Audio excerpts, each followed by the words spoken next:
Chapitre 1. Jean Valjean, un soir d'octobre, 1815, 1 heure avant le coucher du soleil. Un homme à la longue barbe et aux vêtements poussiéreux et déchirés entra dans la ville de Digne. Il approchait de la cinquantaine, de taille moyenne, large d'épaules et fort. Une casquette de cuir cachait à moitié son visage, qui était hâlé par le soleil et luisant de sueur. Sa chemise jaune et rêche était déboutonnée, révélant une poitrine velue. Sur son dos, il portait un lourd sac de soldat, et dans sa main, un grand bâton de bois. Les habitants, qui ne l'avaient jamais vu auparavant, le regardèrent avec intérêt alors qu'il s'arrêtait pour boire de l'eau à une fontaine. Des enfants le suivirent jusqu'à la place du marché où il s'arrêta pour boire encore de l'eau à une autre fontaine. Il traversa ensuite la place en direction d'une auberge et entra par la porte de la cuisine. L'aubergiste, qui était aussi le cuisinier, s'affairait avec ses marmites et ses poêles, préparant un repas pour un groupe de voyageurs qui riaient et plaisantaient dans la pièce voisine. « Que puis-je faire pour vous, monsieur ?» demanda-t-il sans lever les yeux. « Un repas et un lit, » dit l'étranger. « Bien sûr, Ichour. » L'aubergiste se tourna pour le regarder, puis, voyant l'apparence rude du visiteur, il ajouta « Si vous pouvez payer. »« J'ai de l'argent. » L'étranger sortit une vieille bourse, en cuir de sa veste. « Alors vous êtes le bienvenu, » dit l'aubergiste. L'étranger sourit de soulagement et s'assit près du feu. Il ne vit pas un jeune garçon sortir en courant, avec un mot que l'aubergiste avait rapidement écrit. Il ne vit pas le garçon revenir peu de temps après et murmurer quelque chose à l'aubergiste. « Quand le repas sera-t-il prêt ?» demanda l'étranger. « Eh oh, je suis désolé, monsieur, » dit l'aubergiste. « Vous ne pouvez pas rester ici. Je n'ai pas de chambre libre. Alors mettez-moi dans une étable. Tout ce dont j'ai besoin, c'est d'un coin tranquille quelque part, après le dîner. Vous ne pouvez pas manger ici non plus, » l'interrompit l'aubergiste. « Je n'ai pas assez de nourriture. » Et toute cette nourriture dans les marmites. L'aubergiste s'approcha et, se penchant vers l'homme, dit d'un murmure féroce « Sortez. Je sais qui vous êtes. Votre nom est Jean Valjean. Vous venez d'être libéré de prison. Je ne peux pas servir des gens comme vous ici. » L'homme se leva sans un mot de plus, ramassa son sac et son bâton, et partit. Dehors, il commençait à faire nuit et un vent froid soufflait des montagnes à l'est.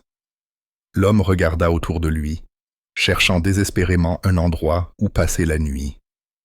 Il essaya une autre auberge, mais la même chose se produisit. Il frappa aux portes des maisons des gens, mais la nouvelle de son arrivée s'était rapidement répandue, et personne ne voulut lui offrir un abri contre le froid. Il essaya même de dormir dans un jardin, mais fut chassé par un chien. Finalement, il se retrouva sur la place de la cathédrale. Il brandit le poing vers l'église. Un homme transit, de froid et affamé. Il s'allongea sur un banc de pierre, près de la porte.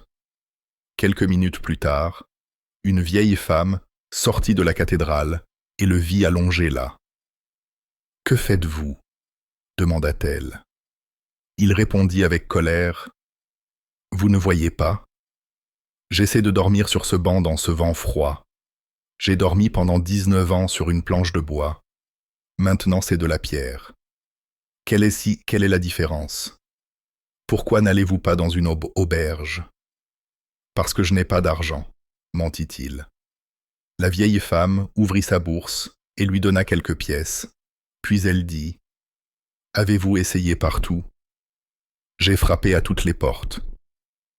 Et celle-là, là-bas, dit-elle en montrant du doigt, de l'autre côté de la place, une petite maison à côté du palais de l'évêque. L'évêque de Digne était un vieil homme bon qui, de nombreuses années auparavant, avait donné son palais à l'hôpital de la ville. Il menait une vie simple avec sa sœur, mademoiselle Baptistine, et sa vieille servante, madame Magloire. Et il était très aimé des habitants de la ville. Il faisait confiance à tout le monde. Ces portes n'étaient jamais fermées à clé, afin que quiconque, ayant besoin de son aide, puisse le trouver facilement.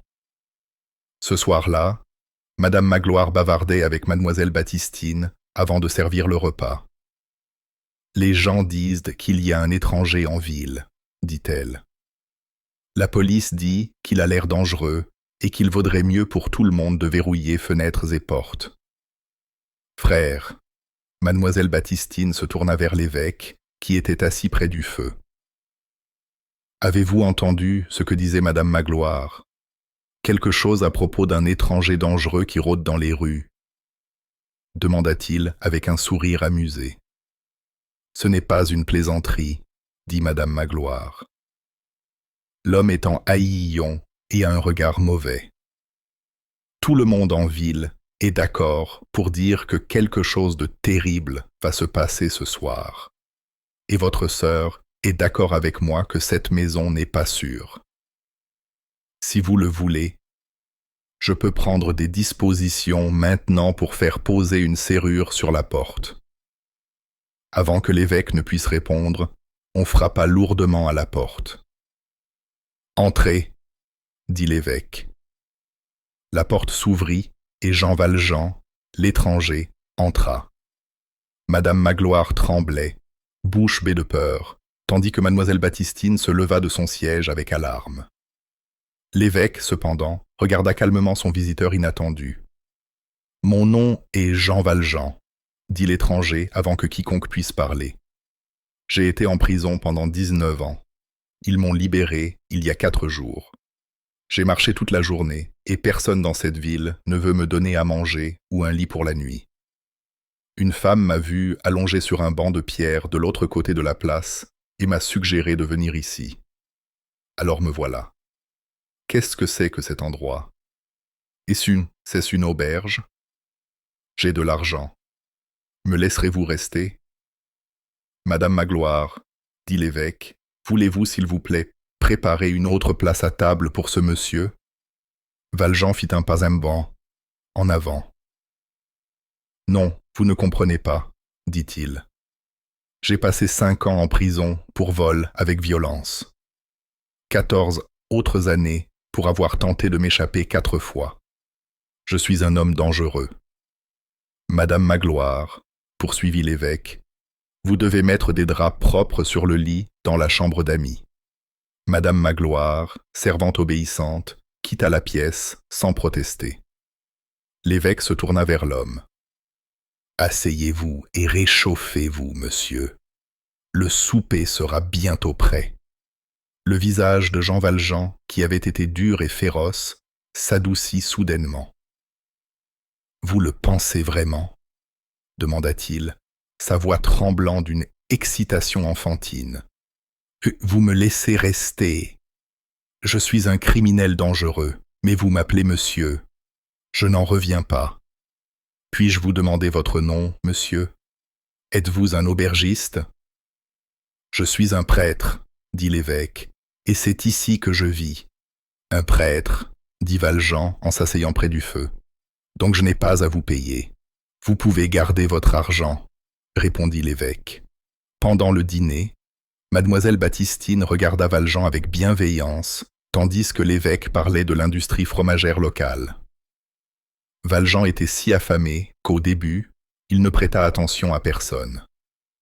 Bientôt, cependant, il commença à se détendre et regarda autour de lui dans la pièce. « Ce n'est pas la maison d'un homme riche, pensa-t-il. Et les voyageurs à l'auberge mangent mieux que ça. » Mais alors il regarda la table et vit les magnifiques chandeliers, couteaux et fourchettes en argent. Après le dîner, l'évêque dit bonne nuit à sa sœur, prit l'un des 2 chandeliers et, tendant l'autre à son invité, dit « Je vais vous montrer votre chambre, monsieur. » Valjean suivit l'évêque à l'étage dans une chambre. C'était la chambre de l'évêque.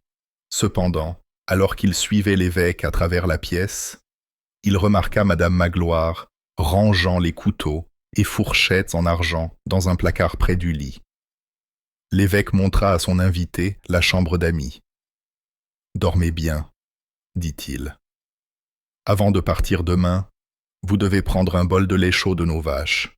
Valjean était si fatigué qu'il s'endormit tout habillé sur les draps, mais il ne dormit pas longtemps. Quand il se réveilla, l'horloge de la cathédrale sonnait 2 heures. Mais il ne s'était pas réveillé à cause de cela. Il s'était réveillé parce que le lit était trop confortable. Il n'avait pas dormi dans un vrai lit depuis 20 ans. Incapable de se rendormir, il fixa l'obscurité, pensant aux 20 dernières années. La vie avait été injuste avec lui, et il était en colère. En 1795, il avait perdu son emploi d'élagueur. À cette époque, il s'occupait de sa sœur, dont le mari était mort, et de ses 7 enfants. Sans travail et sans nourriture à la maison, il avait été arrêté pour avoir tenté de voler une miche de pain. Maintenant, enfin, il était libre, mais il se sentait amer et en colère à propos de ses années perdues. Le monde avait été injuste avec lui, et il voulait se venger. Puis, se souvenant de l'argenterie sur la table de l'évêque, il eut une idée. Il s'assit, posa les pieds sur le sol et se leva lentement. La maison était silencieuse. Il se déplaça prudemment vers la fenêtre et regarda dehors. La nuit n'était pas très sombre. Il y avait une pleine lune, cachée de temps en temps par de gros nuages se déplaçant rapidement dans le ciel. Après avoir étudié le jardin, il décida que l'évasion serait facile. Il se retourna vers la pièce, prit son sac et en sortit une courte barre de fer, affûtée à une extrémité. Il mit ensuite ses chaussures dans le sac et, saisissant la barre de fer dans sa main droite, il se dirigea silencieusement vers la porte de la chambre de l'évêque. Elle était entr'ouverte. L'évêque ne l'avait pas fermée. Valjean resta à écouter. Il n'y avait aucun son. Il poussa doucement la porte et se glissa dans la chambre. Juste au moment où il atteignait le côté du lit de l'évêque, la lune sortit de derrière un nuage et remplit la pièce de lumière. Valjean regarda le doux visage endormi de l'évêque et ressentit une sorte de terreur. Il n'avait jamais vu auparavant une telle paix, une telle bonté, une telle confiance. Il se détourna brusquement et se dirigea rapidement vers le placard. La première chose qu'il vit en ouvrant la porte fut le panier d'argenterie. Il le saisit, se dépêcha de retourner dans la chambre d'amis, ramassa son bâton et son sac, sortit par la fenêtre, vida l'argenterie dans son sac et jeta le panier dans le jardin. 1 minute plus tard, il escalada le mur du jardin et disparut dans les arbres. Tôt le lendemain matin, alors que l'évêque étudiait les fleurs de son jardin, Madame Magloire sortit en courant de la maison avec un air alarmé. « Monseigneur, savez-vous où est-ce le panier d'argenterie ?»« Oui, dit l'évêque, je l'ai trouvé dans l'un des parterres de fleurs. »« Mais il est vide, s'écria-t-elle. Où est l'argenterie ? Oh, vous vous inquiétez pour l'argenterie ? Je ne sais pas où elle est. Que le ciel nous garde. Elle a été volée, s'écria-t-elle. L'homme qui est venu la nuit dernière, il s'est enfui avec notre argenterie. L'évêque, qui s'était penché tristement sur une plante endommagée par le panier, leva les yeux et dit doucement. Je pense que j'ai eu tort de garder l'argenterie si longtemps. Elle appartient vraiment aux pauvres. J'aurais dû la donner il y a bien longtemps. Plus tard ce matin-là, alors que l'évêque et sa sœur prenaient leur petit déjeuner, on frappa à la porte. 4 hommes entrèrent dans la pièce. 3 d'entre eux étaient des policiers. Le 4e était Jean Valjean. « Monseigneur », commença le sergent responsable du groupe. Valjean leva la tête avec surprise. « Monseigneur », répéta-t-il, « je pensais que c'était un prêtre. » « Silence, » dit l'un des policiers. « C'est l'évêque de Digne. » L'évêque, pendant ce temps, s'était avancé vers le groupe d'hommes et souriait à Jean Valjean. « Je suis ravi de vous revoir, cher ami, » dit-il. « Mais qu'en est-il des chandeliers ? Je vous les ai donnés aussi. Ne vous souvenez-vous pas ? et ils sont en argent, comme le reste, et valent au moins 200 francs. Avez-vous oublié de les prendre? Les yeux de Jean Valjean s'écarquillèrent d'incrédulité. Monseigneur, dit le sergent, dois-je comprendre que cet homme disait la vérité?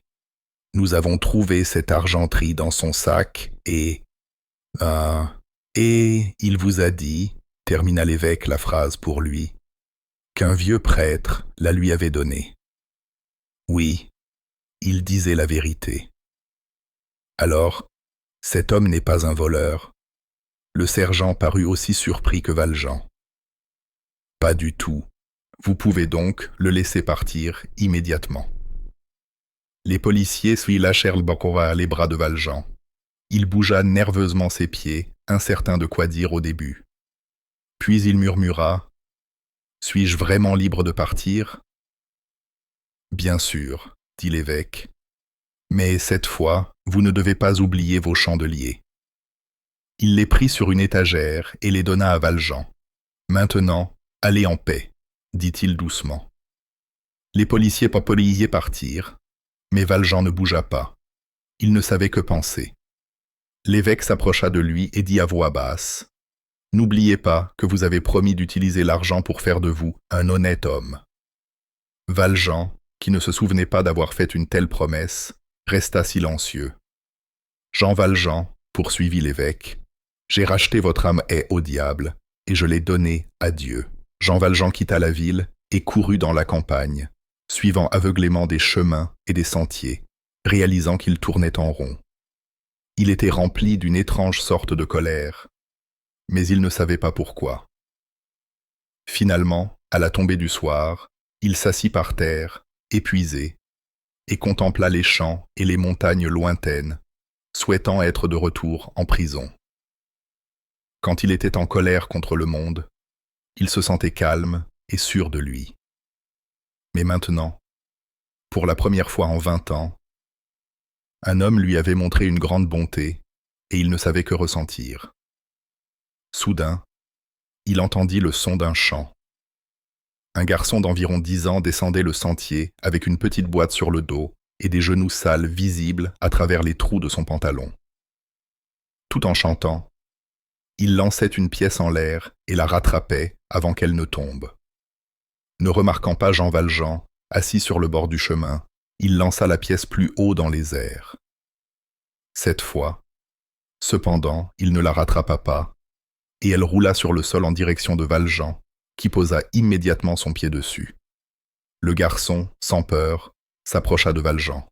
« S'il vous plaît, monsieur, puis-je avoir ma pièce ? » « Comment t'appelles-tu ?»« Petit Gervais, » dit le garçon en souriant avec confiance. « Je suis ramoneur, et c'est tout ce que j'ai. »« Va-t'en, » dit Valjean.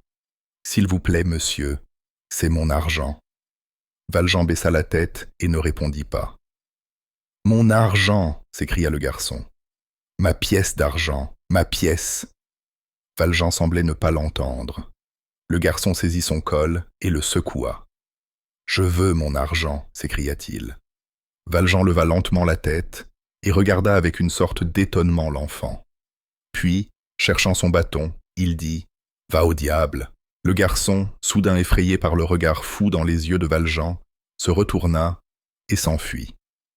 Valjean resta un moment à regarder le vide autour de lui, le coucher de soleil et les ombres qui s'avançaient.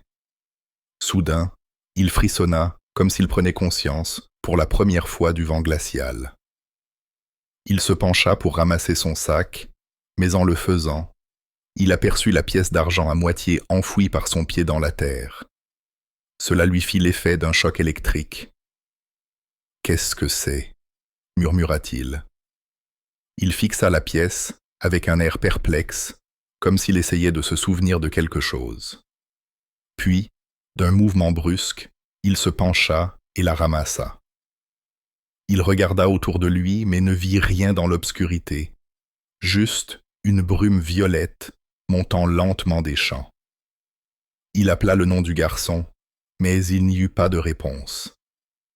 En quelques minutes, il courait le long du sentier en criant Petit Gervais, petit Gervais. Il n'y avait toujours pas de réponse. Peu de temps après, il rencontra un prêtre à cheval. « Avez-vous vu passer un garçon ?» demanda-t-il. Le prêtre secoua la tête. « Non, pourquoi demandez-vous » Valjean sortit 2 pièces de 5 francs et les donna au prêtre. « C'est pour vos pauvres, monsieur. C'était un garçon d'environ 10 ans, un ramoneur, monsieur. Vous devez me dénoncer à la police. Je suis un voleur, j'ai volé son argent. Tenez, laissez-moi vous donner plus d'argent. » Mais avant que Valjean ne puisse sortir d'autres pièces, le prêtre s'éloigna au galop, terrorisé. Valjean chercha le garçon pendant encore 1 heure, courant le long du sentier, criant son nom, mais sans succès. Finalement, il s'arrêta et s'assit, épuisé, sur un rocher. Puis, le cœur plein de chagrin pour ce qu'il avait fait, il enfouit son visage dans ses mains et, pour la première fois en 19 ans, il pleura. Chapitre 2.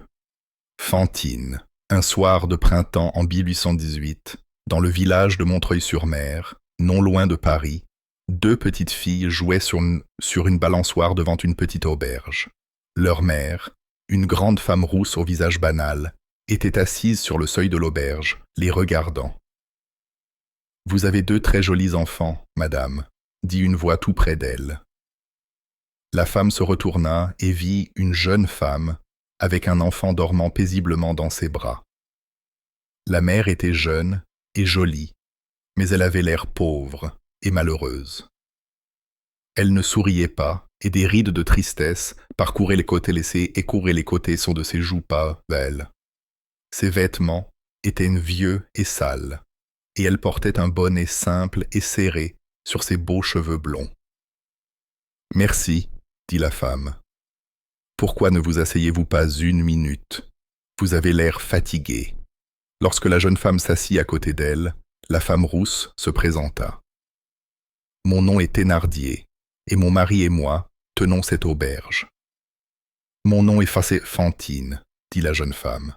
« Je travaillais à Paris, mais mon mari est mort, et j'ai perdu mon emploi. » Elle ne pouvait pas dire à madame Thénardier la vérité, à savoir qu'elle avait été mise enceinte par un jeune homme qui l'avait ensuite abandonnée. « J'ai quitté Paris ce matin pour chercher du travail à Montreuil, » continua-t-elle. « Ma petite fille a marché une partie du chemin, mais elle est très petite. J'ai dû la porter et elle s'est endormie. » En prononçant ces mots, elle donna à sa fille un baiser affectueux qui la réveilla. Les yeux de l'enfant étaient aussi grands et bleus que ceux de sa mère. Avec un petit rire, elle sauta des genoux de sa mère et courut jouer avec les 2 filles sur la balançoire. « Comment s'appelle votre petite fille » demanda madame Thénardier. « Cosette, mais je l'appelle Cosette. Elle a presque 3 ans. » Les 2 femmes regardèrent les enfants jouer ensemble. « Les enfants se lient d'amitié très facilement, n'est-ce pas ?» sourit madame Thénardier. « Regardez-les. On pourrait facilement les prendre pour des sœurs. » À ces mots, Fantine fit une chose très étrange. Elle prit la main de madame Thénardier et dit « Voulez-vous garder ma fille pour moi ?» Madame Thénardier regarda Fantine d'un air pensif, mais ne dit rien. « Je ne peux pas l'emmener avec moi, » continua Fantine. « Je dois trouver du travail, et ce n'est pas facile avec un enfant, mais sans mari. Dès que je trouverai un emploi, je viendrai la chercher. Le ferez-vous pour moi? Je pourrais payer 6 francs par mois. » Madame Thénardier ne disait toujours rien, mais une voix d'homme depuis l'intérieur de la maison cria « On prendra 7 francs par mois, et 6 mois d'avance. » Fantine accepta. « Et 15 francs de plus pour les extras » cria l'homme. « Vous les aurez, » dit Fantine, supposant qu'elle parlait au mari de madame Thénardier. « J'ai 80 francs. »« L'enfant a-t-elle assez de vêtements » demanda l'homme. « Elle a de magnifiques vêtements, » répondit Fantine. « Plein de tout, et des robes de soie comme une dame. Tout est dans mon sac. » Le visage de l'homme apparut enfin à la porte. « Alors, Nous sommes d'accord pour la garder, dit-il. Le lendemain matin, Fantine embrassa sa fille pour lui dire au revoir et partit pour Montreuil, pleurant comme si son cœur allait se briser. Cet argent sera utile, dit Thénardier à sa femme. Maintenant, je peux payer toutes mes dettes et rester hors de prison. Je suis fier de toi. Tu as tendu un piège très malin. Sans même le vouloir, répondit sa femme. Un mois plus tard, Thénardier était de nouveau à court d'argent. Alors il emporta les beaux vêtements de soie de Cosette à Paris et les vendit pour 60 francs. Le couple habilla Cosette en haillons et lui donna très peu de nourriture, qu'il lui faisait manger dans un bol en bois sous la table. Le chien et le chat, qui mangeaient avec elle, étaient ses seuls compagnons. Pendant ce temps, Fantine trouva du travail à Montreuil et demandait des nouvelles de sa fille chaque mois. Laissez-moi, Thénardier répondait toujours qu'elle était en bonne santé et très heureuse. À la fin de l'année, cependant, Thénardier n'était pas satisfait de seulement 7 francs par mois. Il en exigea 12, et Fantine paya sans protester, heureuse que sa fille soit bien soignée. Les Thénardier, qui étaient aimants et doux avec leurs propres filles, Éponine et Azelma, traitaient Cosette comme une esclave. Ils la faisaient se lever avant l'aube chaque jour et faire toutes les tâches sales de la maison, tandis qu'Éponine et Azelma portaient de jolies robes et jouaient avec des poupées. À l'âge de 5 ans, Cosette était devenue une enfant maigre, au visage pâle et silencieuse. La misère l'avait enlaidie, et seuls ses beaux yeux bleus restaient. Les Thénardier ne se sentaient pas coupables de maltraiter Cosette parce que Fantine avait cessé de leur envoyer des paiements réguliers. L'enfant a de la chance d'avoir un foyer, disait-il à tout le monde. Sans nous, elle vivrait dans la rue.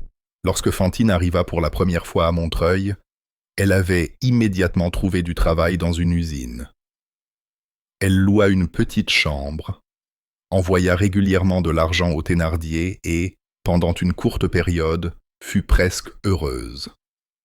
Elle oublia beaucoup de ses problèmes et ne rêvait que de Cosette et de ses projets pour l'avenir.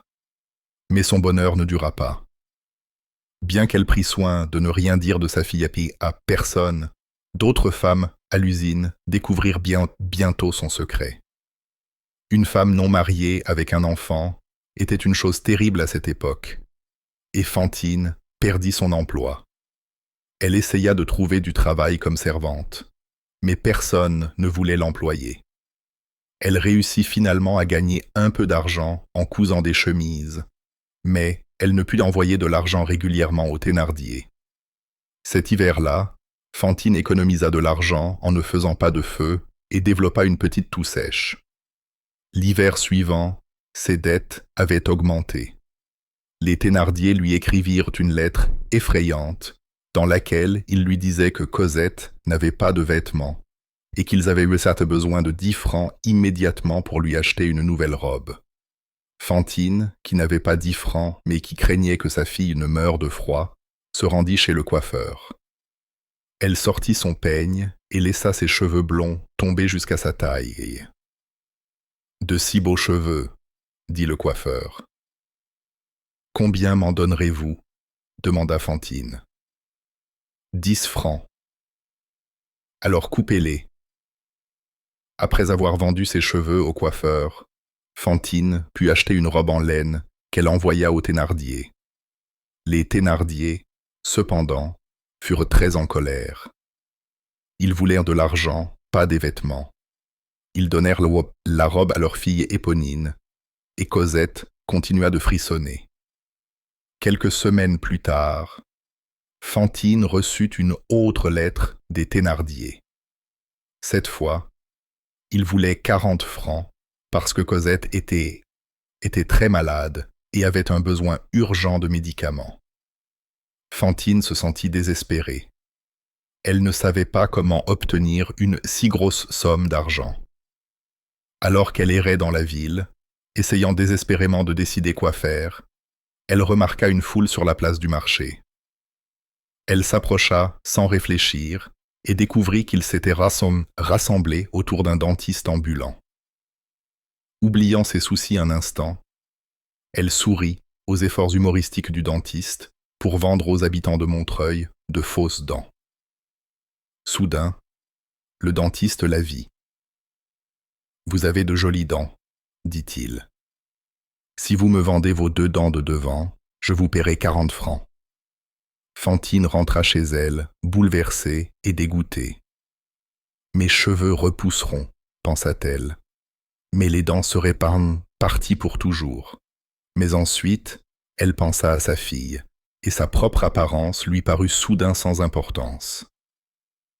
Ce soir-là, elle rendit visite au dentiste à l'auberge où il logeait et lui permit de lui arracher les dents.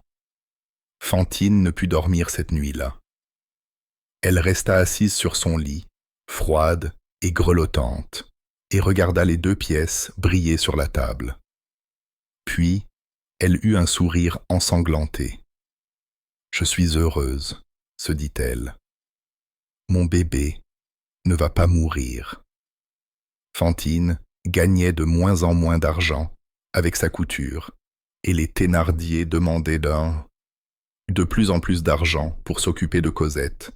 Fantine passait des nuits entières à pleurer. Que pouvait-elle faire? Elle avait vendu ses cheveux et ses dents. Que pouvait-elle vendre d'autre? Et puis elle décida qu'elle n'avait pas d'autre choix. Elle devrait se vendre. Elle devint une prostituée. Chapitre 3. Monsieur Madeleine.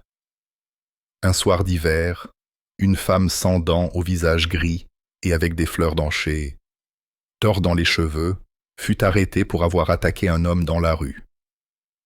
Elle fut emmenée au poste de police, où l'inspecteur Javert, le chef de la police, l'envoya en prison pour 6 mois. « S'il vous plaît, monsieur Javert », la femme tomba à genoux. « Je dois 100 francs. Si je ne paie pas, ma petite fille perdra son foyer et sera jetée à la rue. S'il vous plaît, ne m'envoyez pas en prison. » Javert l'écouta froidement, puis ordonna à un policier de l'emmener. Alors que le policier essayait de la traîner sur ses pieds, une voix dans l'ombre dit « Qui? Un instant, s'il vous plaît. » Bon, Javert leva les yeux et vit monsieur Madeleine, l'une des personnes les plus importantes de la ville. Monsieur Madeleine était arrivé mystérieusement à Montreuil un soir de décembre 1815.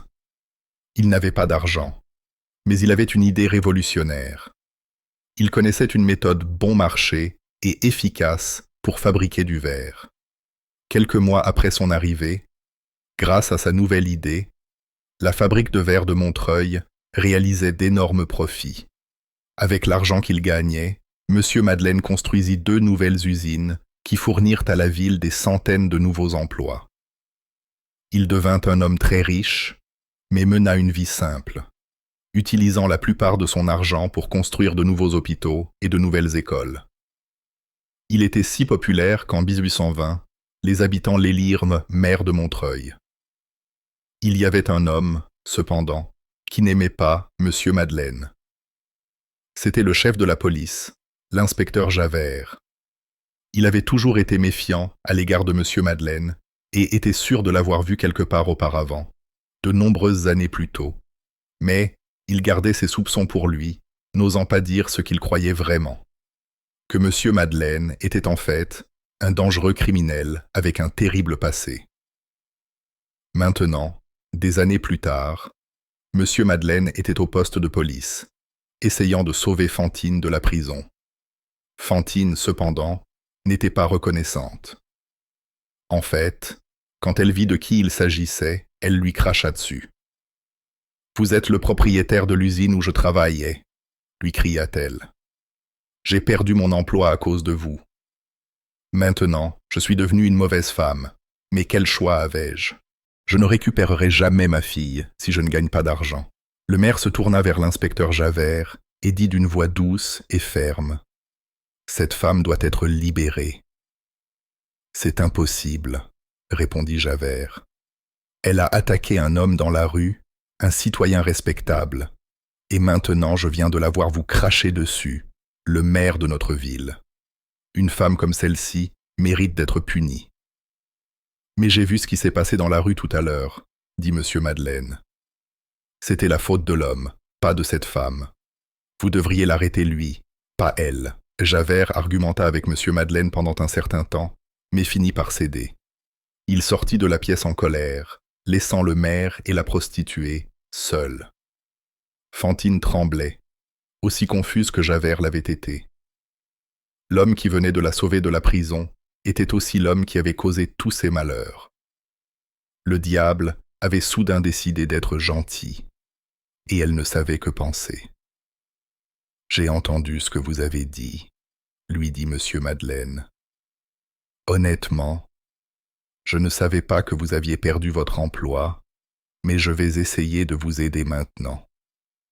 Je paierai vos dettes et ferai en sorte que votre enfant vous revienne. Je vous donnerai tout l'argent dont vous avez besoin. Je vous rendrai heureuse à nouveau, et je vous promets qu'aux yeux de Dieu, vous n'avez jamais été une mauvaise femme. » Fantine regarda Monsieur Madeleine, les larmes aux yeux. Après toute sa douleur et ses souffrances, elle avait, pour la première fois de sa vie, trouvé de la bonté chez un autre être humain. Enfin, on prendrait soin d'elle, et elle pouvait espérer une vie de bonheur avec Cosette. Sans un mot, elle tomba à genoux et baisa le dos de la main de Monsieur Madeleine. Monsieur Madeleine envoya aux Thénardier 300 francs et leur dit d'envoyer immédiatement Cosette à Montreuil. Thénardier, pensant que Fantine était soudainement devenue riche, lui répondit en demandant 500 francs.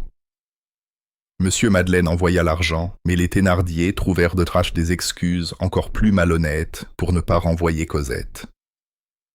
Les semaines passèrent, et bien qu'elle fût plus heureuse qu'elle ne l'avait été depuis longtemps, Fantine attrapa une fièvre. Des mois de pauvreté et de misère l'avaient rendue malade, et elle devint bientôt si faible qu'elle ne pouvait plus quitter son lit. « Quand verrai-je Cosette ?» demandait-elle sans cesse à Monsieur Madeleine lorsqu'il lui rendait visite. « Très bientôt, » répondait-il, et son visage pâle s'illuminait de joie. Un matin, alors que Monsieur Madeleine se préparait à partir pour Montfermeil afin de chercher Cosette lui-même, il eut un visiteur. L'inspecteur Javert entra dans son bureau et se tint en silence, attendant qu'il lève les yeux de son travail. « Eh bien, Javert, qu'y a-t-il » dit enfin Monsieur Madeleine. « Je suis venu m'excuser, Monsieur Madeleine, » répondit l'inspecteur. « De quoi parlez-vous ? Je vous ai traité injustement.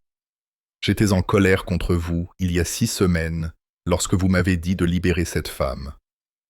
J'ai écrit au quartier général de la police à Paris, et je leur ai parlé de vous. » « Leur parler de quoi ? Pardonnez-moi, Monsieur Madeleine, mais je croyais que vous étiez un homme du nom de Jean Valjean. C'était un prisonnier que j'ai vu il y a 20 ans quand je travaillais à la prison de Toulon. Après avoir été libéré de prison, ce Valjean a volé de l'argenterie à l'évêque de Digne et a dévalisé un petit garçon sur un chemin public. Nous avons essayé de l'attraper, mais il a disparu. Quand vous êtes arrivé à Montreuil, j'étais sûr que vous étiez cet homme, mais maintenant je sais que je me suis trompé, et je suis désolé. Vous allez bien sûr me renvoyer de mon poste, car j'ai montré que je ne mérite pas votre confiance. » Monsieur Madeleine, fixant Javert sans expression, dit calmement. « Je crains de ne pas comprendre. Le quartier général de la police à Paris m'a dit que Jean Valjean a été arrêté l'automne dernier pour avoir volé des pommes, » expliqua Javert. « Il a changé son nom en Champmathieu et a vécu plusieurs années dans le village d'Ailly, le Haut-Clocher. 2 anciens prisonniers de Toulon l'ont reconnu comme étant Jean Valjean. J'ai rendu visite à l'homme dans la prison d'Arras. J'ai vu par moi-même qu'il est bien Jean Valjean. Bien sûr, il nie tout, mais ce n'est pas surprenant. S'il est reconnu coupable du vol chez l'évêque, qui, comme vous le savez, est mort il y a quelques années, et du vol du petit garçon, Il passera le reste de sa vie en prison. Monsieur Madeleine baissa les yeux sur ses papiers. « Cette affaire ne m'intéresse pas, Javert, dit-il nonchalamment. Je suis sûr que vous avez d'autres choses à faire. J'allais au procès de l'homme à Arras demain, dit Javert, mais après cette conversation, vous devez me renvoyer. Madeleine se leva. Javert, dit-il, vous êtes un homme honorable. Vous avez fait une petite erreur, c'est tout. Je veux que vous continuiez votre excellent travail d'inspecteur de police. Il tendit la main à Javert, mais l'inspecteur refusa de la prendre. Au lieu de cela, il dit « Je me suis comporté injustement envers un homme innocent. Je ne peux pas lui serrer la main. » Sur ces mots, il s'inclina et quitta le bureau, laissant Monsieur Madeleine fixer les papiers sur son bureau avec un regard vide et perplexe. Cet après-midi-là, Monsieur Madeleine rendit visite à Fantine. Elle avait une forte fièvre et toussait beaucoup, mais elle n'avait toujours qu'une seule chose en tête. « Cosette » lui demanda-t-elle. « Très bientôt » lui assura-t-il. Il resta assis près de son lit pendant 1 heure, puis, après avoir dit aux infirmières Bessan de prendre soin d'elle, il retourna chez lui. Il resta éveillé toute la nuit, pensant à l'histoire de Javert sur Champmathieu.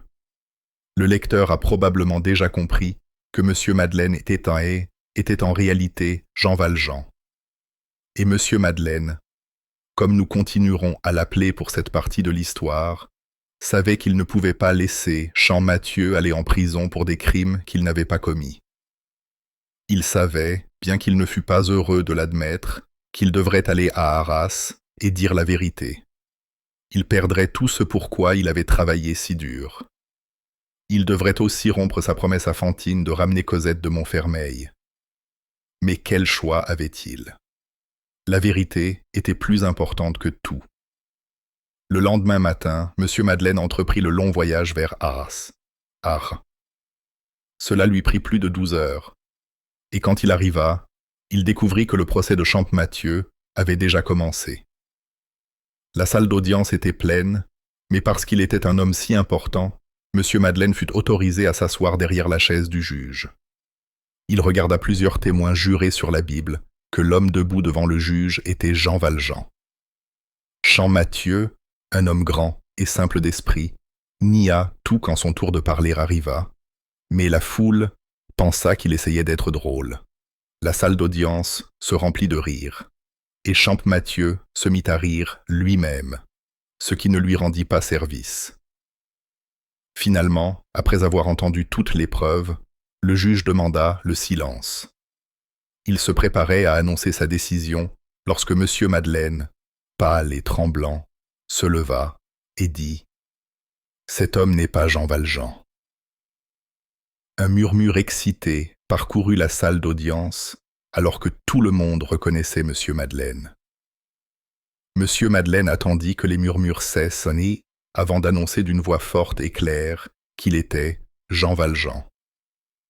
Au début, personne ne le crut, mais il réussit à convaincre la cour en interrogeant habilement chacun des témoins, révélant des informations personnelles que seul le vrai Jean Valjean pouvait connaître. Quand il eut persuadé la cour de la vérité de sa confession, il fit face à un silence choqué, mais respectueux. « Je dois partir maintenant », dit enfin Monsieur Madeleine.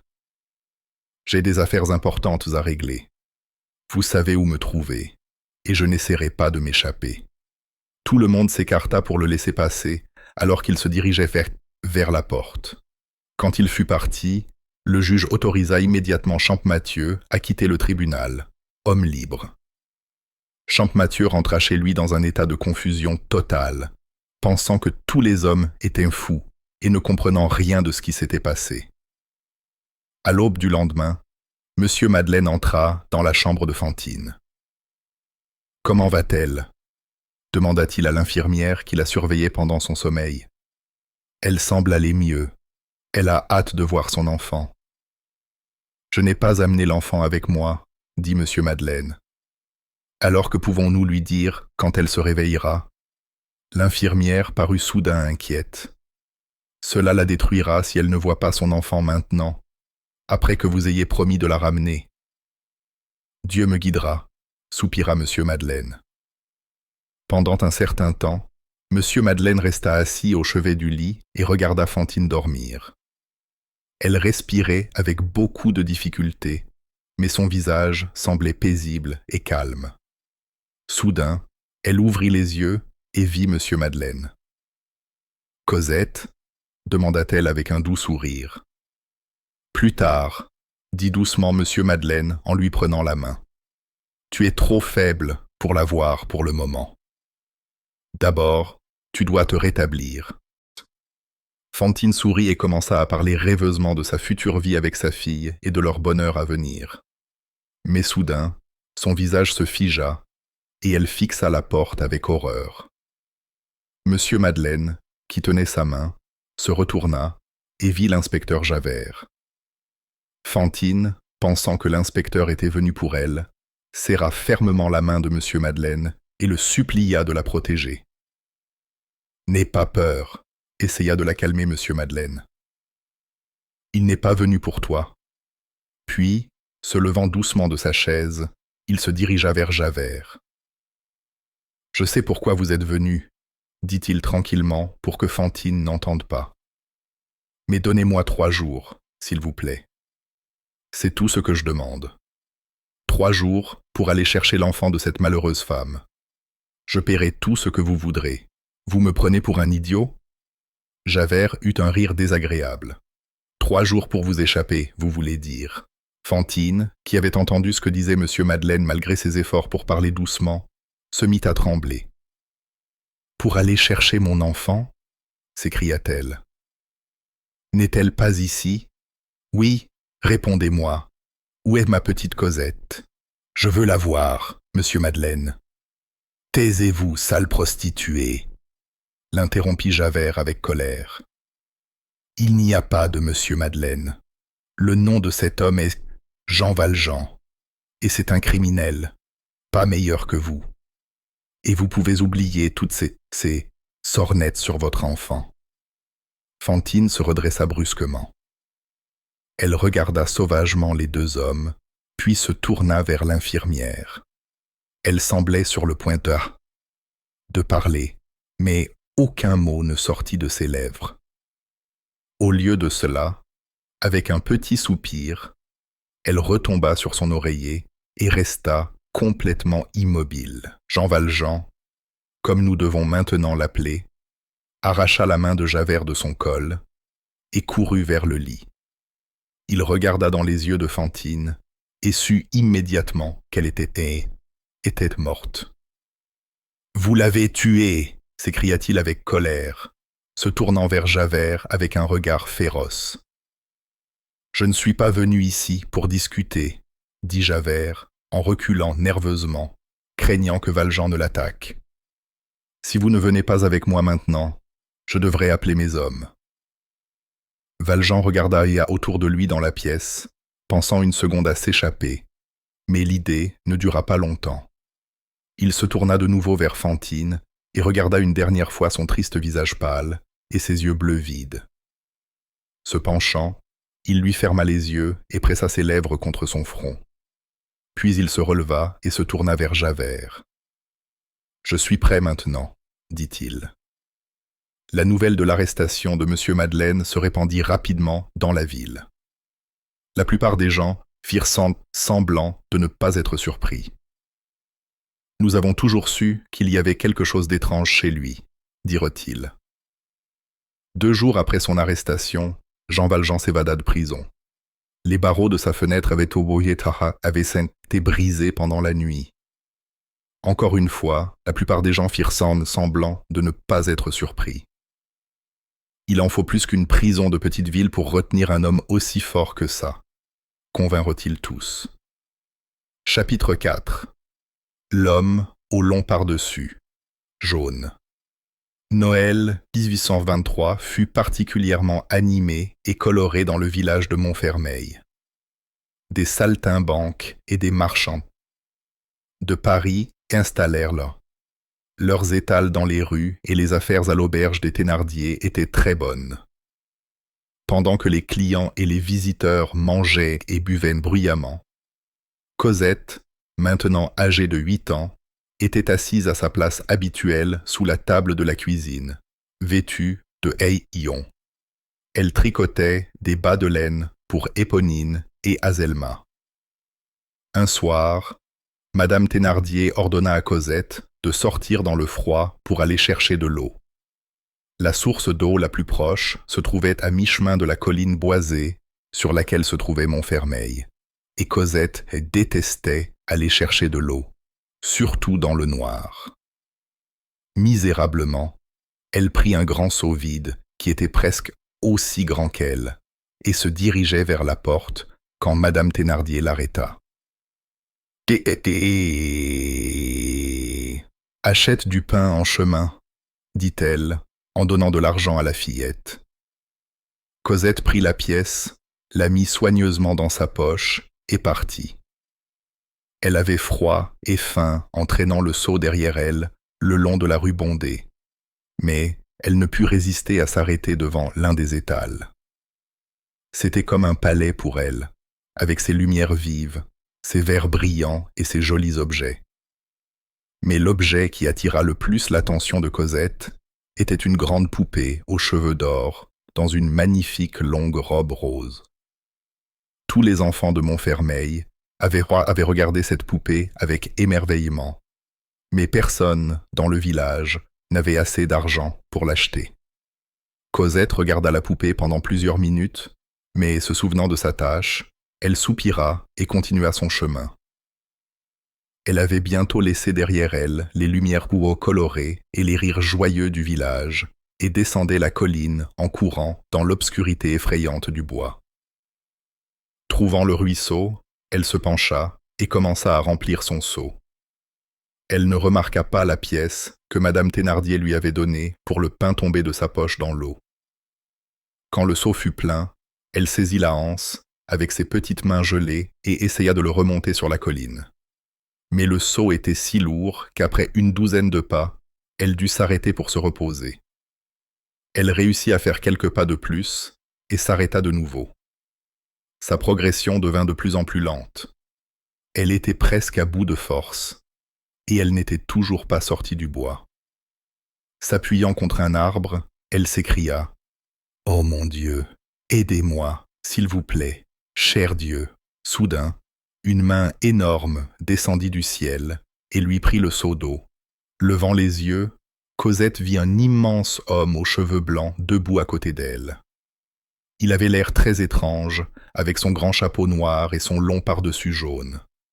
« C'est un seau très lourd pour une si petite enfant, » dit-il doucement, la regardant de sa grande taille. Pour une raison quelconque, Cosette n'eut pas peur. Il y avait quelque chose dans ses yeux, rempli d'une étrange tristesse, qu'elle aimait et en qui elle avait confiance. Elle le laissa porter le seau jusqu'en haut de la colline, et pendant qu'il remontait vers le village, elle lui raconta tout sur sa vie avec les Thénardier. Le vieil homme écouta avec grand intérêt et lui posa de nombreuses questions. Alors qu'ils approchaient de l'auberge, Cosette se tourna vers lui et dit « Puis-je avoir le seau maintenant? Si Madame Thénardier voit que quelqu'un m'a aidé, elle me battra. » Le vieil homme lui donna le seau, et ils entrèrent en tête ensemble dans l'auberge. « Et qu'est-ce qui t'a pris si longtemps ?» dit Madame Thénardier avec colère en voyant la petite fille. « Ce monsieur veut une chambre pour la nuit, » dit Cosette en tremblant de peur, s'attendant à être battue. Madame Thénardier jeta un coup d'œil au vieil homme sans intérêt. Elle pouvait dire, d'après ses vêtements, qu'il n'avait probablement pas d'argent. « Je suis désolée, les chambres sont pleines, » dit-elle. « Je peux payer le prix d'une chambre, » dit le vieil homme. « 40 sous, » répondit Madame Thénardier, bien que le prix habituel fût de 20. « 40 sous, » accepta l'homme. Il s'assit, et Cosette, après lui avoir servi du vin, retourna à sa place sous la table. Mais Avant qu'elle ne puisse commencer son tricot, elle entendit la voix en colère de Madame Thénardier exiger « Où est le pain que je t'ai dit d'aller chercher ?» Cosette, qui avait oublié le pain, sortit de sous la table. « La boulangerie était fermée, mentit-elle. Rends-moi l'argent, alors. » Cosette fouilla dans sa poche et devint soudain pâle. La pièce n'y était pas. « J'attends, » dit Madame Thénardier, menaçante. Cosette ne dit rien, muette de peur, alors que la femme levait le bras pour la frapper. Mais avant qu'elle ne puisse porter le coup, le vieil homme, qui avait tout vu, l'interrompit. « Madame, je viens de remarquer ceci par terre. Ça a dû tomber de la poche de l'enfant. » Madame Thénardier prit la pièce que le vieil homme lui tendait et s'éloigna. À ce moment, la porte s'ouvrit et Éponine et Azelma apparurent. C'étaient 2 filles en bonne santé, remarqua le vieil homme, vêtues de vêtements chauds et avec des joues roses et saines. Après avoir embrassé leur mère, elles s'assirent par terre près du feu et jouèrent avec une poupée. Cosette, qui était retournée à sa place sous la table, leva les yeux de son tricot et les regarda tristement. Peu de temps après, les filles se lassèrent de leur jeu. Elles laissèrent la poupée par terre et allèrent jouer avec un chaton. Cosette, vérifiant que personne ne la regardait, tendit la main et prit la poupée. Elle tourna le dos à la pièce et commença à jouer avec, espérant que personne ne verrait ce qu'elle faisait. Son bonheur ne dura cependant pas longtemps. Les 2 filles, en voyant Cosette avec leur poupée, coururent en pleurant vers leur mère. Madame Thénardier se précipita à travers la pièce vers Cosette, qui, craignant d'être punie, posa doucement la poupée par terre et se mit à pleurer. « Qu'y a-t-il » dit le vieil homme en se levant. « Vous ne voyez pas » dit Madame Thénardier, rouge de colère. « Cette méchante petite fille, qui n'est même pas ma propre fille, que je nourris et dont je m'occupe par bonté de cœur, a joué avec la poupée de ma fille. » « Je ne comprends pas, » dit le vieil homme. « Elle l'a touchée avec ses mains sales. » Puis, entendant Cosette pleurer, elle se tourna vers la petite fille et cria « Arrête ce bruit !» Le vieil homme quitta l'auberge et revint quelques minutes plus tard avec quelque chose dans les mains, la magnifique poupée de l'étal d'en face. « Tiens, » dit-il doucement, la posant délicatement par terre devant Cosette. « C'est pour toi. » Il y eut un silence soudain dans la pièce. Madame Thénardier, Éponine et Azelma restèrent absolument immobiles. Les buveurs aux autres tables firent une pause, leur verre à mi-chemin de leurs lèvres, et regardèrent avec incrédulité. « Quel genre d'homme est-ce » pensèrent-ils. « Où il s'habille si pauvrement, mais peut se permettre d'acheter la poupée la plus chère de Montfermeil. » Les Thénardier donnèrent au vieil homme leur meilleure chambre pour la nuit. Le lendemain matin, ils lui présentèrent la note, la soiseau, lui facturant 3 fois le prix habituel pour un repas et un lit pour la nuit. Ils attendirent nerveusement pendant que l'homme étudiait attentivement la note, s'attendant à ce qu'il se plaigne ou cause des problèmes. Finalement, il leva les yeux de la note, sans expression, et dit « Dites-moi, les affaires sont-elles bonnes, ici, à Montreuil ?»« Les temps sont très durs, » répondit immédiatement Madame Thénardier. « C'est un pays pauvre. Je ne sais pas comment nous nous en sortirions sans le voyageur riche et généreux, occasionnel comme vous. Nous avons tant de dépenses. Cet enfant, par exemple. Vous n'avez aucune idée de combien elle nous coûte. Nous avons nos propres filles à élever. Je ne peux pas me permettre d'élever les enfants des autres aussi. Que diriez-vous, dit le vieil homme après un moment de réflexion, si je vous proposais de vous prendre l'enfant?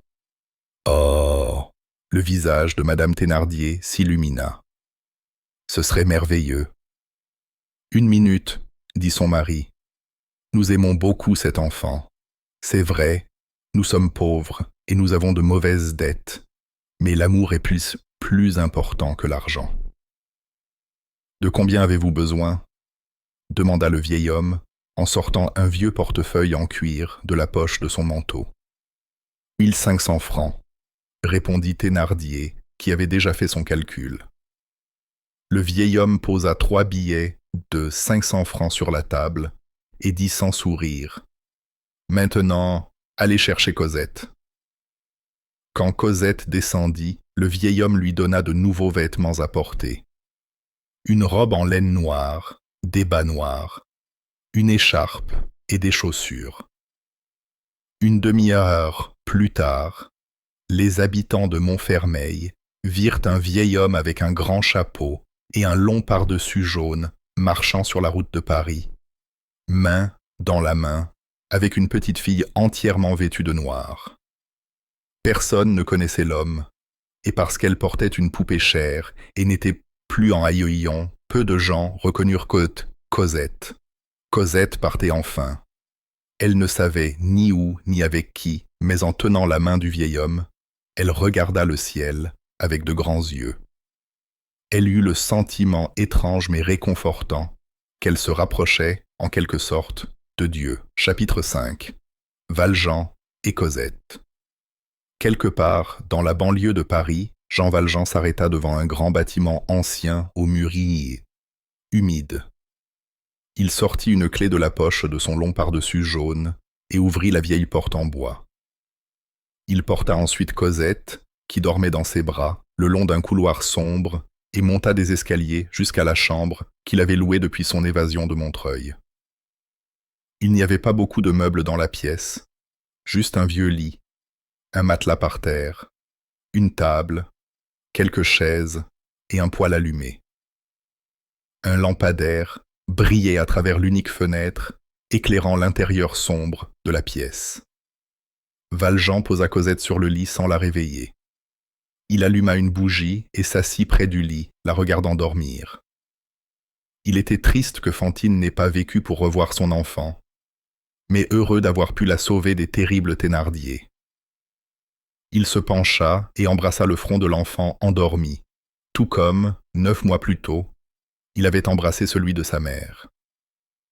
Le lendemain matin, Cosette ouvrit les yeux et commença immédiatement à sortir du lit. « J'arrive, madame », bâilla-t-elle, aveuglée par la vive lumière du soleil d'hiver qui entrait dans la pièce. Puis, alors que ses yeux s'habituaient à la lumière, elle vit le gentil visage âgé de Jean Valjean la regarder et elle se détendit. « Bien sûr », s'écria-t-elle de joie. « C'est bien vrai. J'avais peur que ce ne soit qu'un rêve. » Elle serra sa poupée dans ses bras et posa à Valjean des centaines de questions. Finalement, elle lui demanda: « Voulez-vous que je balaye le sol ?»« Non, dit-il. Je veux juste que tu t'amuses. » Les jours de décembre passèrent dans un grand bonheur pour Cosette et pour Jean Valjean aussi. Pendant 25 ans, il avait été seul au monde. Rien n'avait jamais touché son cœur jusqu'à ce qu'il sauve Cosette. Maintenant, il découvrait la plus grande joie qu'il ait jamais connue simplement en se tenant à côté de son lit et en regardant son petit visage innocent et confiant. Il avait découvert l'amour. Après s'être échappé de Montreuil, Jean Valjean avait retiré tout son argent de la banque et l'avait enterré dans une forêt près de Montfermeil. Bien qu'il fût riche, il avait choisi une chambre dans un quartier pauvre de Paris où personne ne le trouverait. Sa seule voisine était une vieille femme qui faisait son ménage et entretenait son poêle. En la payant 6 mois d'avance, il lui dit qu'il était un gentilhomme espagnol ruiné et que la petite fille était sa petite fille. Les semaines passèrent et les deux vécurent heureux.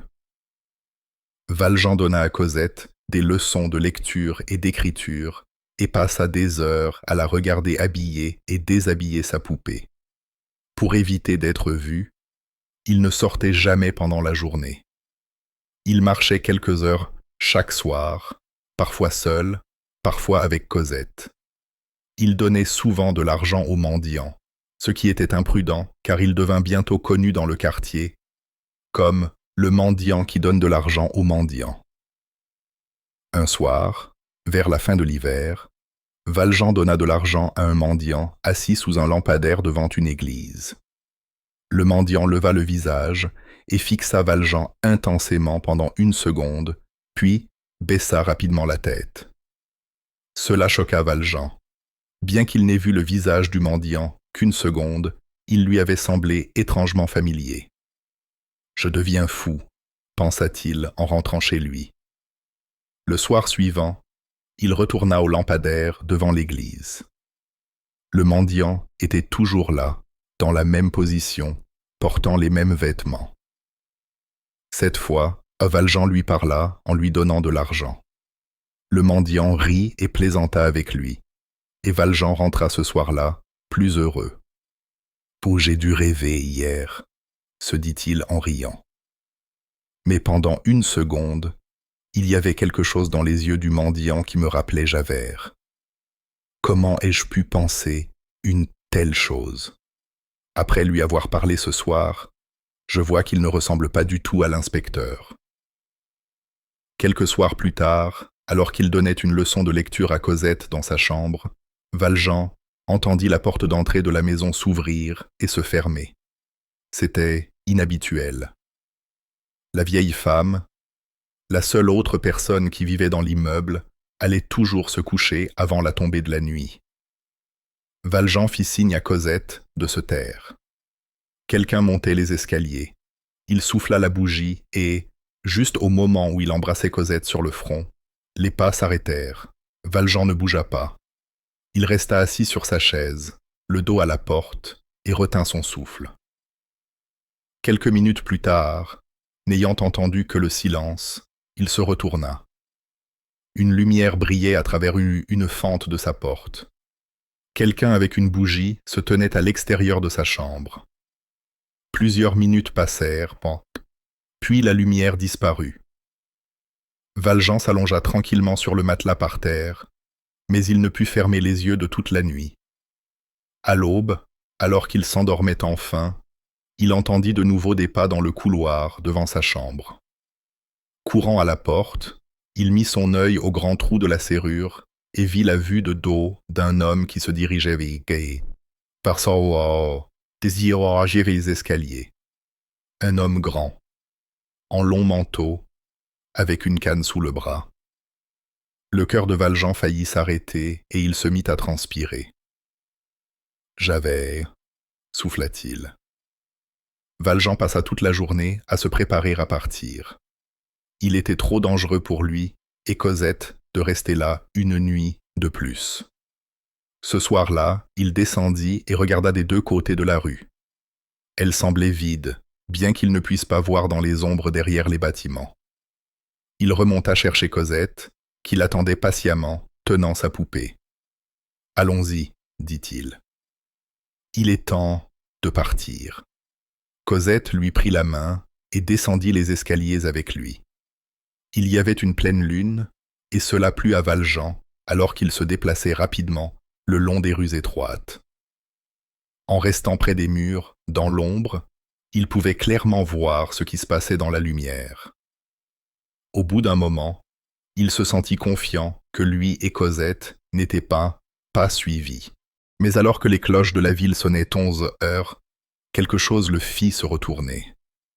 À la lumière d'une lampe, au-dessus d'une porte, il vit 4 hommes se déplaçant dans la rue dans sa direction. Il serra la main de Cosette et se mit à marcher plus vite. Toutes les quelques minutes, il s'arrêtait dans l'ombre d'une porte ou au coin d'une rue pour regarder en arrière. Les 4 hommes le suivaient toujours.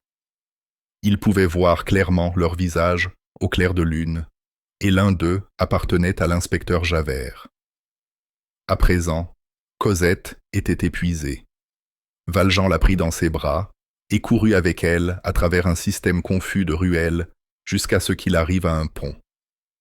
De l'autre côté de la rivière, il s'arrêta à l'entrée d'une ruelle au haut mur et regarda en arrière.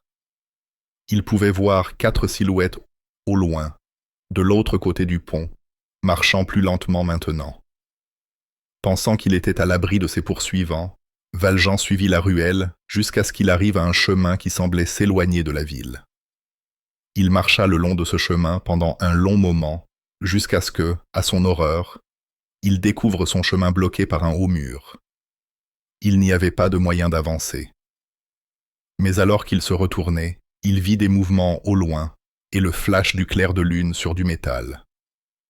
7 ou 8 soldats avançaient lentement le long du chemin dans sa direction. Valjean chercha désespérément une issue à la ruelle, mais n'en vit aucune. D'un côté de lui se trouvait un grand bâtiment. Toutes ses portes et fenêtres couvertes de barreaux métalliques. De l'autre côté, il y avait un mur plus haut qu'un arbre. Il pourrait escalader le mur seul, mais comment pourrait-il porter Cosette? Soudain, il eut une idée. Il courut vers un lampadaire voisin et tira du fil de fer d'une boîte métallique à sa base. Il attacha une extrémité du fil autour de la taille de Cosette escalada le mur et, avec beaucoup de difficulté, hissa la fillette derrière lui. Il n'était que juste à temps. Il y avait un arbre de l'autre côté du mur, et Valjean descendit Cosette dans ses branches, juste au moment où les soldats arrivaient. « Il doit être ici », entendit-il clairement la voix de Javert de l'autre côté du mur. « Il n'a pas pu s'échapper. Il n'y a pas d'issue. » Enfin, les soldats abandonnèrent leur recherche et repartirent dans la direction d'où ils étaient venus. Valjean serra Cosette fort dans ses bras, soulagé, sachant qu'enfin, ils étaient tous les deux en sécurité. Chapitre 6. Marius.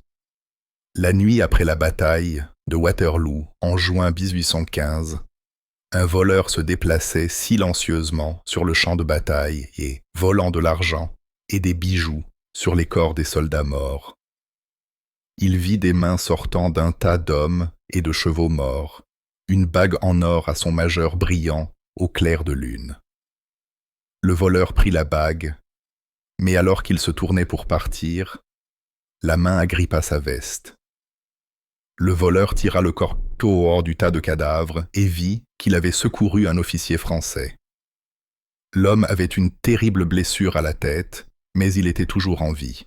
« Merci », murmura l'officier. « Vous m'avez sauvé la vie.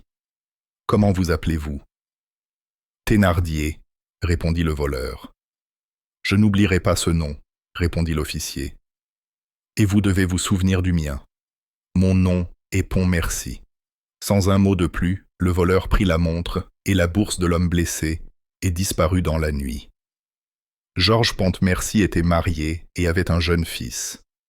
Il survécut à la bataille de Waterloo, mais malheureusement, la même année, sa femme mourut.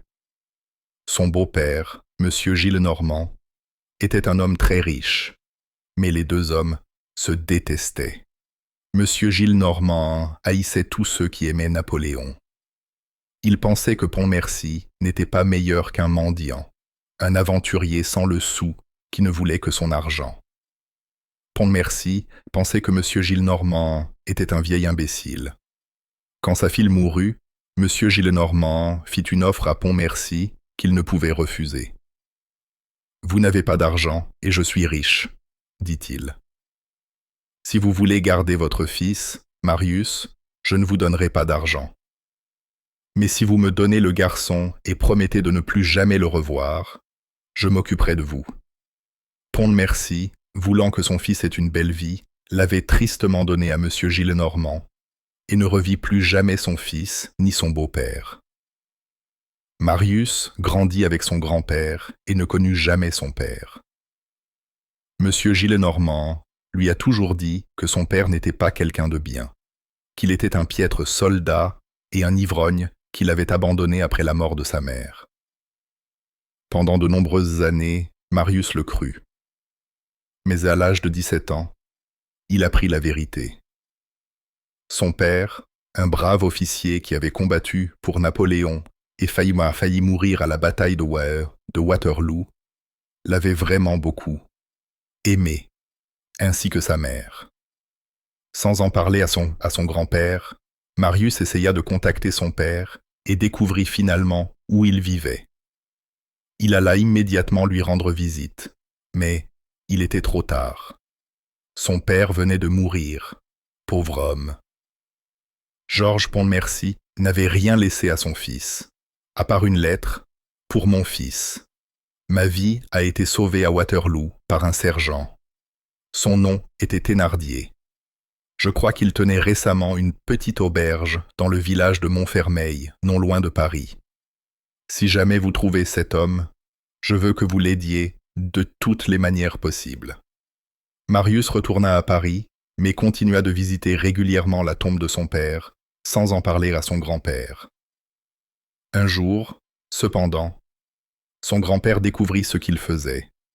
Ils eurent une grande querelle, et M. Gillenormand ordonna à Marius de quitter sa maison. Pendant les 3 années suivantes, Marius vécut dans une petite chambre, dans un vieil immeuble, aux murs humides en périphérie de Paris, la même chambre que Valjean et Cosette avaient habité 8 ans plus tôt. Il abandonna ses études de droit et gagna sa vie en travaillant dans une librairie et en aidant à rédiger des dictionnaires. Il ne gagnait pas beaucoup d'argent, mais c'était assez pour le loyer et des repas simples. Il achetait rarement de nouveaux vêtements, mais il était fier de ne jamais avoir eu de dette. Son grand-père essayait souvent de lui envoyer de l'argent, mais Marius le renvoyait toujours. Il haïssait son grand-père pour la manière injuste et cruelle dont il avait traité son pauvre père. La vie était dure pour lui, mais il n'oublia jamais la promesse qu'il avait faite à son père. Trouver Thénardier, l'homme qui avait sauvé la vie de son père, et l'aider de toutes les manières possibles. Marius était un jeune homme séduisant, mais il était aussi extrêmement timide. Quand les filles le regardaient et souriaient, il pensait qu'elles se moquaient de ses vieux vêtements. En fait, elles étaient attirées par sa beauté, mais il n'était pas assez confiant pour s'en rendre compte. En conséquence, il n'avait pas de petit ami, mais il était heureux avec ses livres. « Tu ne devrais pas rester seul tout le temps, » lui dit son bon ami Enjolras. « Tu devrais sortir plus, donne une chance aux filles, elles te feraient du bien, Marius, sinon tu vas devenir prêtre. » Marius prêta peu d'attention à son ami et continua sa vie tranquille de travail, d'études et de promenades quotidiennes. En se promenant dans son quartier de la ville, Marius avait remarqué un homme âgé et une jeune fille dans le jardin du Luxembourg. Ils s'asseyaient toujours l'un à côté de l'autre sur le même banc. L'homme, qui avait peut-être 60 ans, avait les cheveux blancs et un visage sérieux mais amical. La fille, âgée de 13 ou 14 ans, portait toujours la même robe noire, mal coupée. Elle était très maigre, presque laide, mais Marius remarqua qu'elle avait de beaux yeux bleus. Ils semblaient être père et fille. Marius vit ce couple fréquemment lors de ses promenades régulières dans le jardin, mais bien qu'il s'intéressât beaucoup à eux, il ne semblait pas du tout le remarquer. La fille parlait toujours joyeusement, tandis que l'homme disait très peu. Il regardait simplement la fille de temps en temps avec un sourire paternel affectueux. Enjolras avait souvent vu le couple aussi. « Sais-tu qui ils sont ?» lui demanda un jour Marius. « J'appelle l'homme Monsieur Leblanc à cause de ses cheveux blancs, et la fille Mademoiselle Lanoire à cause de sa robe noire, » répondit son ami. Pendant près d'un an, Marius vit quotidiennement le vieil homme et la jeune fille au même endroit, à la même heure. Puis, pour une raison quelconque, Marius cessa d'aller au jardin du Luxembourg. Quand il y retourna un matin d'été, 6 mois plus tard, il vit le même couple assis sur le même banc, mais quelque chose d'étonnant s'était produit. L'homme était le même, mais la fille maigre et quelconque de 6 mois plus tôt était devenue une belle jeune femme. Sa robe noire grossière avait été remplacée par une robe de fine soie noire. Elle avait des cheveux bruns doux, une peau pâle et lisse, des yeux d'un bleu profond et un joli sourire qui illuminait son visage comme le soleil. Elle leva les yeux lorsque Marius passa pour la deuxième fois et lui jeta un regard désinvolte. Marius, cependant, continua son chemin, pensant à autre chose. Pendant les jours suivants, il passa devant le banc dans le jardin sans la regarder.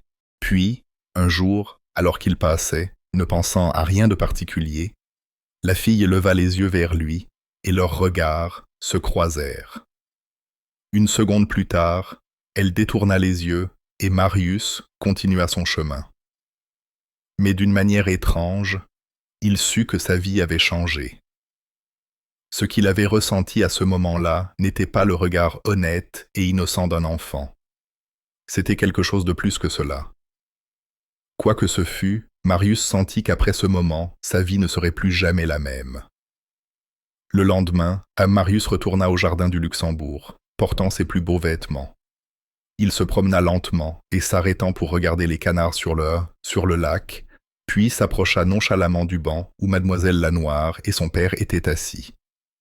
En passant, il garda les yeux fixés sur la fille, mais elle ne sembla pas le remarquer.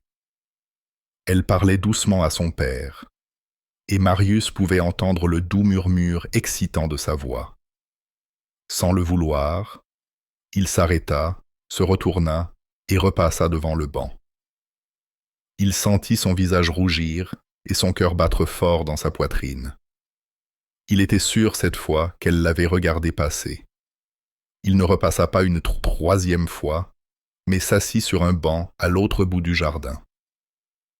Il regarda la fille du coin de l'œil. Elle semblait remplir le fond du jardin d'une sorte de brume bleue. Prenant une profonde inspiration, il se leva et allait passer devant le banc pour la troisième fois quand il s'arrêta. Il réalisa soudain que dans son état fébrile, il avait oublié le vieil homme. Que penserait-il en voyant un jeune homme étrange faire les 100 pas devant son banc? Sans plus réfléchir, Marius quitta le jardin et rentra chez lui. Il revint le lendemain matin et resta assis sur un banc toute la journée, faisant semblant de lire un livre, n'osant pas s'approcher du banc où la fille et son père étaient assis. Il fit de même tous les jours pendant 2 semaines. Vers la fin de la 2e semaine, alors que Marius était assis à sa place habituelle, il leva les yeux de son livre et son visage devint pâle. Quelque chose s'était passé au fond du jardin. Monsieur Leblanc et sa fille s'étaient levés de leur banc et marchaient lentement dans sa direction.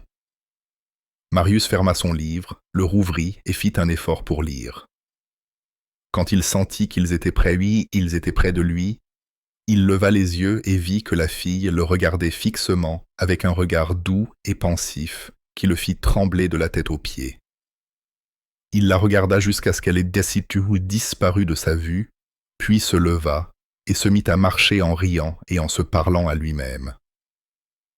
Finalement, il quitta le jardin dans l'espoir fou de la voir dans la rue, mais au lieu de cela, il rencontra Enjolras, qui l'invita à dîner.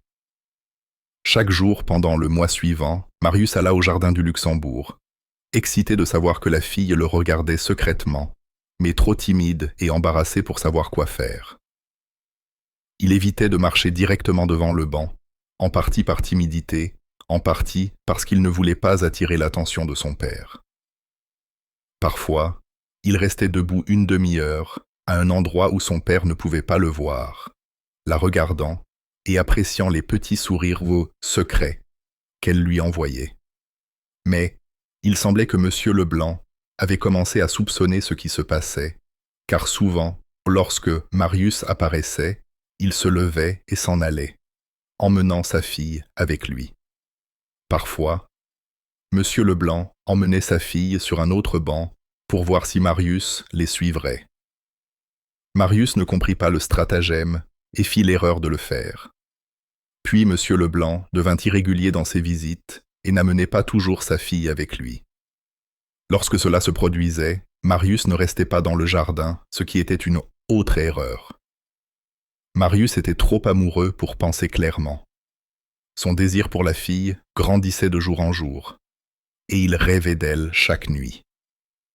Un soir, il trouva un mouchoir posé sur le banc que Monsieur Leblanc et sa fille venaient de quitter. C'était un simple mouchoir blanc, avec les initiales UF dans un coin.